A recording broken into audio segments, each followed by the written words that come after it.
The Courage of Sarah Noble. Chapter 1. Night in the Forest. Sarah lay on a quilt under a tree. The darkness was all around her, but through the branches she could see one bright star. It was comfortable to look at. The spring night was cold, and Sarah drew her warm cloak close. That was comfortable too. She thought of how her mother had put it around her the day she and her father started out on this long, hard journey. Keep up your courage, her mother had said, fastening the cloak under Sarah's chin. Keep up your courage, Sarah Noble. And indeed, Sarah needed to keep up her courage, for she and her father were going all the way into the wilderness of Connecticut to build a house. This was the first night they had spent in the forest. The other night they had come to a settlement. Thomas, the brown horse, was tied nearby. He was asleep on his feet against a tree. Sarah's father sat, his musket across his knees. Sometimes he nodded, but Sarah knew that if she called to him, he would wake. Suddenly, she had a great need to hear his voice, even though she could not see his face. Ooh! Such a strange sound from a nearby tree. Father? An owl, Sarah.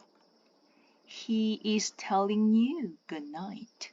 Another longer, louder sound, a stranger sound, as if someone were in pain.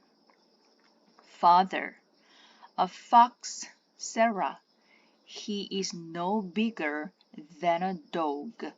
He is calling to his mate. Sarah closed her eyes and tried to sleep. Then came a sound that made her open her eyes and sit right up. Father! Yes, Sarah, it is a wolf, but I have my musket and I am awake. I can't sleep, Father. Tell me about home. What shall I tell you, Sarah? Anything, if it is about home. Now the howl of the wolf was a little farther away. You remember how it was, Sarah? The day I came home to tell of the land I had bought? You were rocking the baby in the cradle, and the baby would not sleep. And your mother said, "You know I cannot take the baby on a long journey. She is so young and she is not strong." Sarah could see her worried little mother bending over the cradle, clucking and fussing like a mother hen. The wolf was farther away, but still one could hear it. And you said, "I said I will go and cook for you, Father." It was a blessing the Lord gave me daughters as well as sons, said John Noble, and one of them all of 8 years old, and a born cook. For Mary would not come, nor Hannah. No, said Sarah, her voice sounding a little sleepy. Hannah would not come, nor Mary.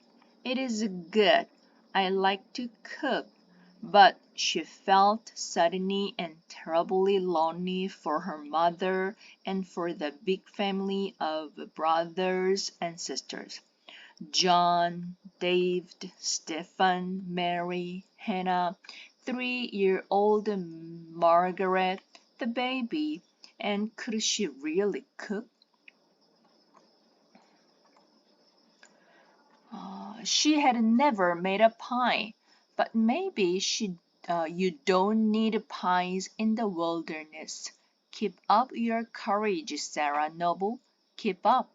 And holding tightly to a fold of the warm cloak, Sarah was asleep. Now the wolf was very far away, but Thomas, who had raised his hand when he heard it, still stood with his ears lifted, listening. And Sarah's father sat there, wondering if he should have brought this child into the wilderness.